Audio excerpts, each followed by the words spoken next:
Framer offers a variety of interaction and animation triggers that can help create engaging and dynamic user experiences. So in this video, I want to give you an explanation of each trigger type and how you can use them in your Framer sites. So let's, for example, select this image, and you can see that the very first one is going to be the appear. Now, the appear trigger activates an animation when an element first comes into view in the user's viewport. So this is going to be useful for drawing attention to elements as they scroll into view. So you can think about use cases such as animate elements like text, images, or buttons to fade in, slide in, or transform in some way when they become visible. Now, the very second one is going to be the hover trigger, which essentially activates an animation when a user hovers their mouse over an element.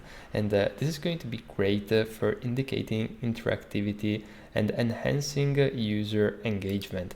So for example, if I click on hover and I set this element to grow to scale 1.1, which by default is going to be 1, and as I hover over it, it's going to grow. You can see how this element is now going to grow only on hover. Now, very similarly to the hover effect is going to be the press effect, which the difference between the hover and the press is that you're not going to trigger the effect once you simply hover over with the mouse, but you need to click with the left mouse button. So essentially the press trigger activates an animation when an element is clicked or tapped. This helps provide immediate feedback to the user. And by the way, I refer to tapped when I'm thinking about maybe tablet or mobile interactions, as you're obviously not going to have a cursor, so you cannot click with the mouse.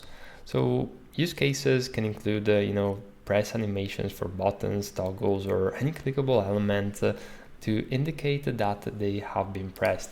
So if I click on press, you can see that if I actually increase the scale by 1.1, the moment that I hover over with the mouse, this element is not going to be triggered.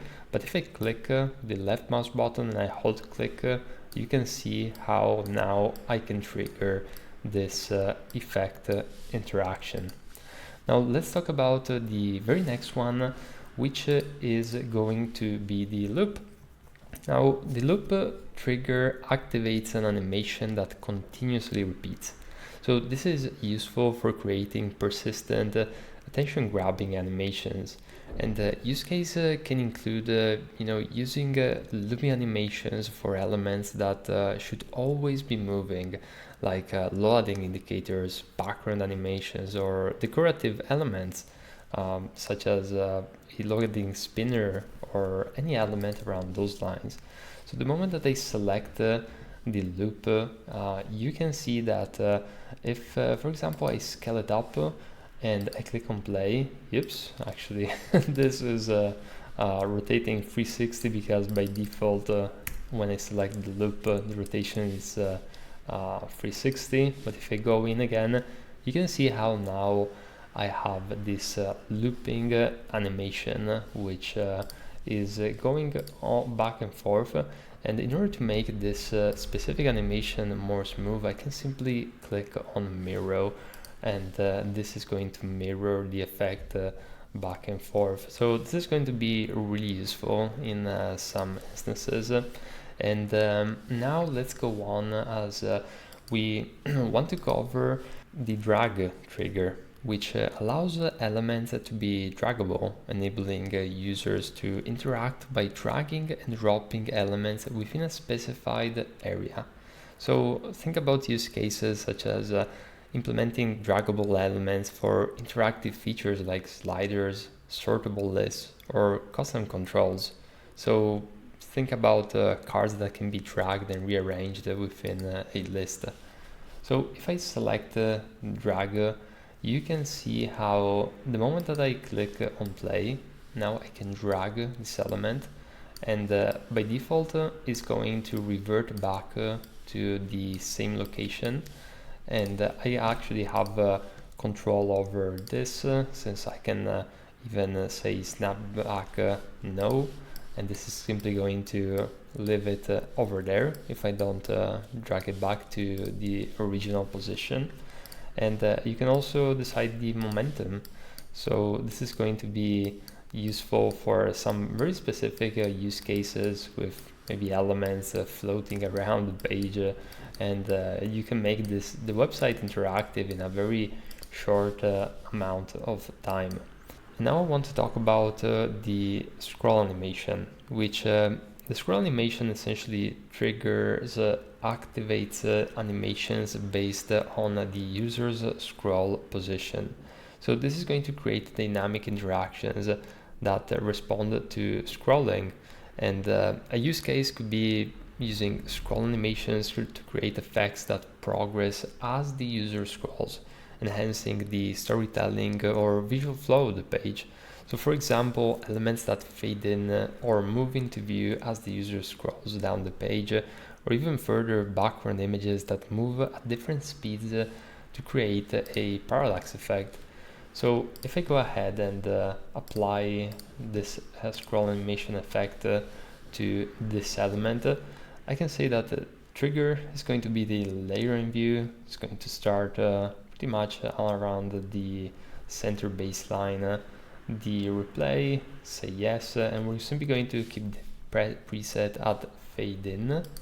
So you can see how this can actually create this animation, and you can see it at the very borders as it kind of activates whenever the layer is into view, but it's a dynamic effect still, so it's not always present as it looks. And there's a lot of use cases. We're not going to go into the details in this video. I just want for you to understand the basic premise of the scroll, as these are going to have much larger use cases. Now let's briefly talk about, from a high level, the scroll speed. The scroll speed trigger controls the speed of an element's animation in relation to the scrolling speed. So this is going to be used to create parallax effects or to control how quickly an element moves as the user scrolls. So think about using scroll speed adjustments to create a sense of depth and motion.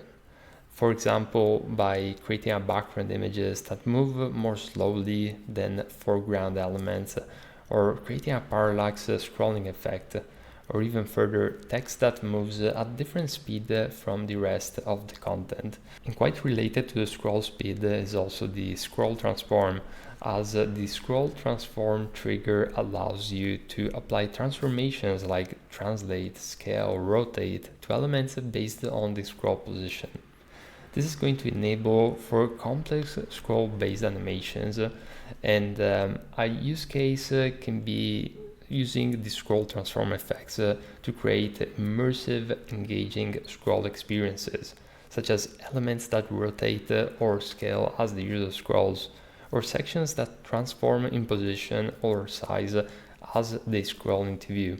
We're going to learn more about this in future videos, but this is going to give you a great high-level overview of effects in Framer.